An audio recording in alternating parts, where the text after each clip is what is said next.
والحيوانات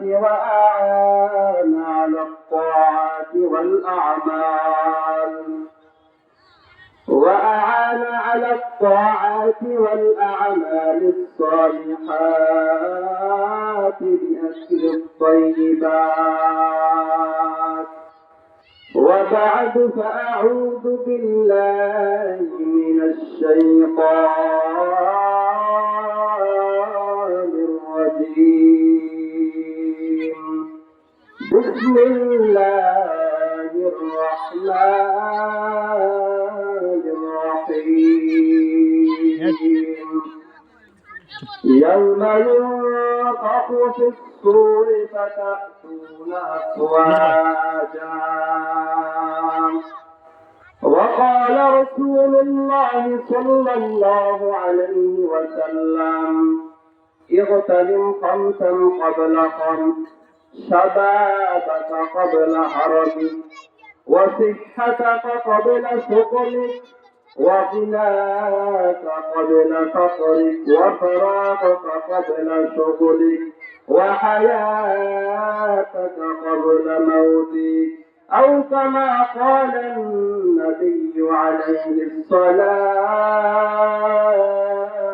والسلام. درس شامل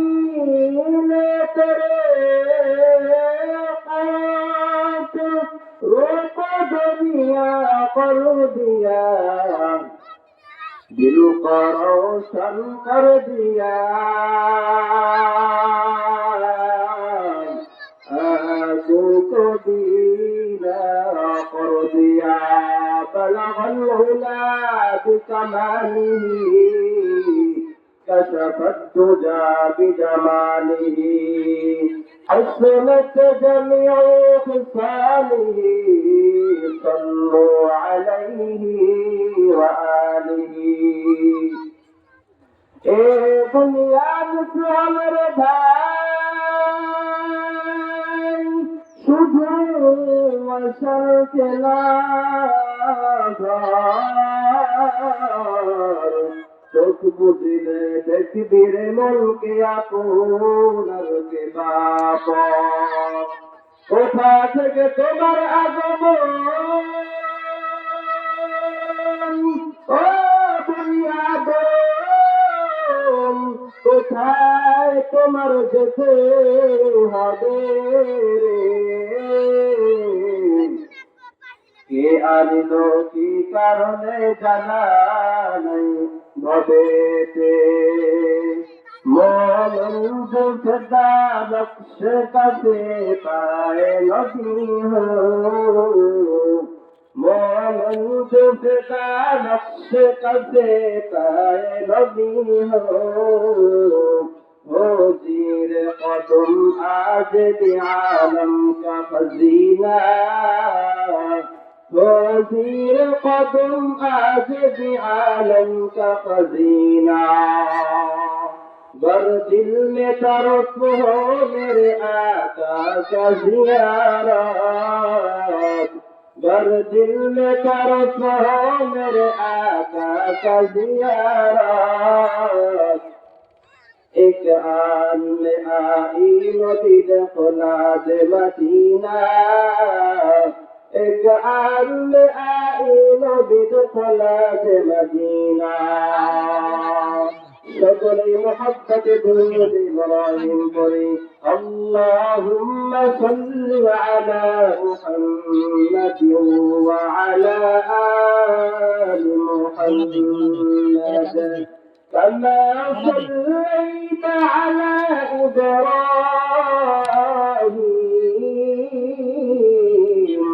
وعلى آل إبراهيم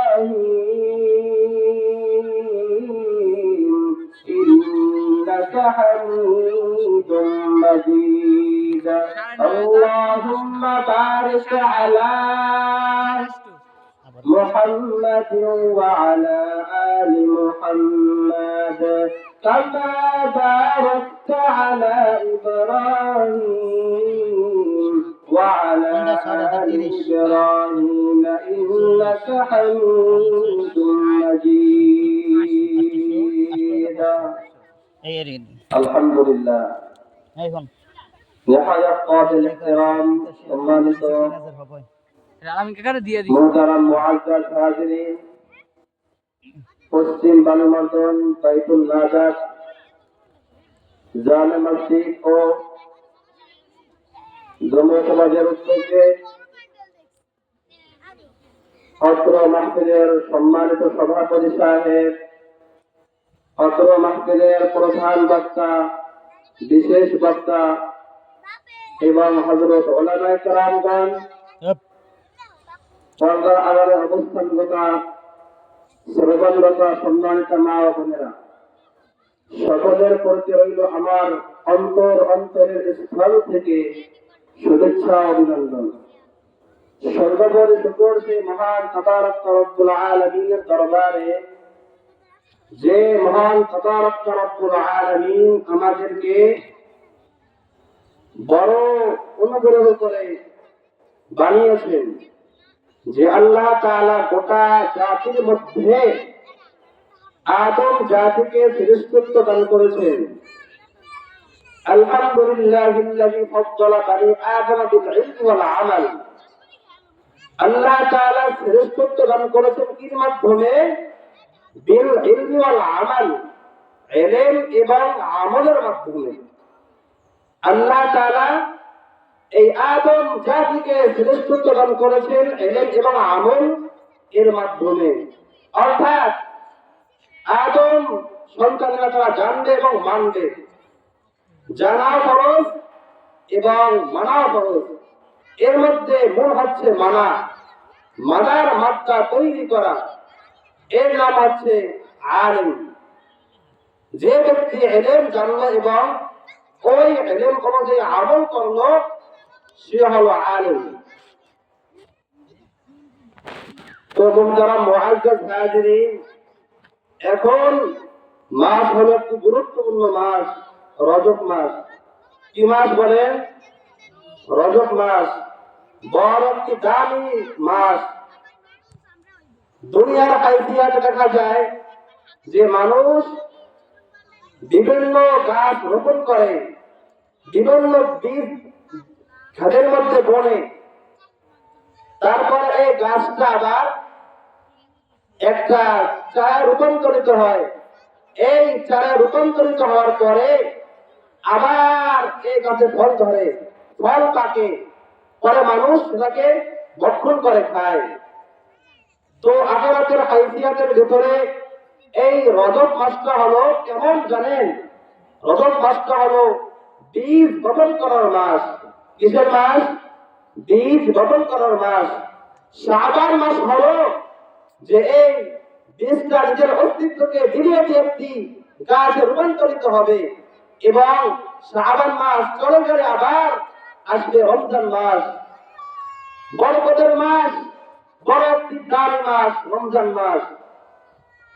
সরওয়ারে কায়নাত রাসূল আরবি সাল্লাল্লাহু আলাইহি ওয়া আলিহি ওয়া সাল্লাম যখন রজব মাস আসতেন, পয়গম্বর আরবি সাল্লাল্লাহু আলাইহি ওয়া আলিহি ওয়া সাল্লাম এবং সাহাবায়ে কেরাম রাদিয়াল্লাহু তাআলা আনহুম একটি মাত্র দোয়া করতেন, আল্লাহুম্মা বারিক লানা ফি রজব ওয়া শাবান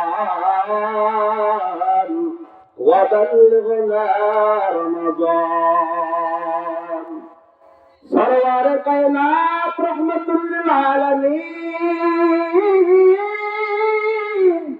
যেই নবীর মা নাই, যেই নবীর বাবা নাই, এই রাহমাতুল লিল আলামিন পয়গম্বর আরবি সাল্লাল্লাহু আলাইহি ওয়াসাল্লাম দোয়া করতেন, আল্লাহুম্মা বারিক লানা ফি রজব ওয়া শাবান ওয়া বাল্লিগনা রমাদান। হে আল্লাহ, আমাদেরকে রজব এবং শাবান মাসের বরকত দান করেন রে মালিক।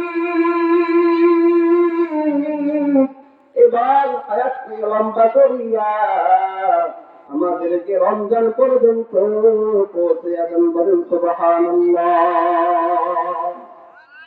সাহাবায়ে কেরাম রাদিয়াল্লাহু তাআলা আনহুম আজমাইন তারাও এই দোয়াটা পড়তেন, ও মুমিন, ও বান্দরদের মুসলমান, ভালো করিয়া শুনিয়া রাখো মুসলমান।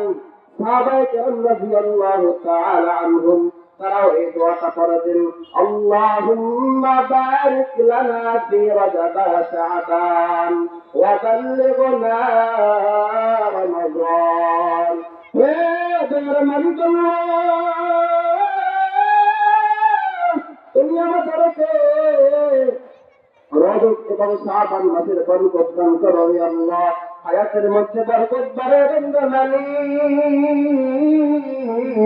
হায়াতের মধ্যে বরকত বাড়াইয়া আমাদেরকে রমজান পর্যন্ত পৌঁছে যান, বলেন সুবহানাল্লাহ। حمد أول أسودا के जिसने बख्शा जिंदगी फिर सनम उस वली पर जो सिखाया बंदगी चुके नाला तबीयत बेहुनर दूध पैगंबर ज़ादगी क़तरस नयसूद अगर बुन में अगर दारी नगौहार गुनहगार से इब्राहिम आज़ाद। ओ मुसलमान मंजर गुलाम ভালো করিয়া তোদের ভাই বান্দর তোদের মুসলমান, আল্লাহর গোলাম, ভালো করিয়া শুনিয়া করে মুসলমান। ওই কিয়ামতের ময়দান বড় ভয়ঙ্কর একটি ময়দান, যে ময়দানে তোমার মা আপন থাকবে না, যে ময়দানে তোমার বাবা আপন থাকবে না, সবাই বড় পর হয়ে যাবে রে মুসলমান। ওই ময়দানে কঠিন মুসিবতের দিনে বড় মাদক বড়রা বড় বড় সন্তানরা কিয়ামতের দিন মাথাকে নত করিয়া আল্লাহ পাক রব্বুল আলামিনের সামনে মাথাকে নত করবে রে মুসলমান। আল্লাহ পাক সুবহানাহু ওয়া তাআলা এক আয়াতের মধ্যে বলেন, আমি কাল কিয়ামতের ময়দানে জাহান্নামের চারপাশে দুনিয়ার মধ্যে বড় বড় অবিশ্বাসীদেরকে উপস্থিত করবেন, বলেন না নাউযুবিল্লাহ। আল্লাহ পাক সুবহানাহু ওয়া তাআলা কিয়ামতের ময়দানে জালেমদেরকে কিয়ামতের মাঠে জাহান্নামের চারপাশে উপস্থিত করবেন মুসলমান। আল্লাহ পাক সুবহানাহু ওয়া তাআলা আয়াতের মধ্যে বলেন, ইয়াউমা ইউনফাখু ফিস-সূরি ফাতা'তুনা আফওয়াজা। যেদিন ইসরাফিল আলাইহিস সালাতু ওয়াস সালাম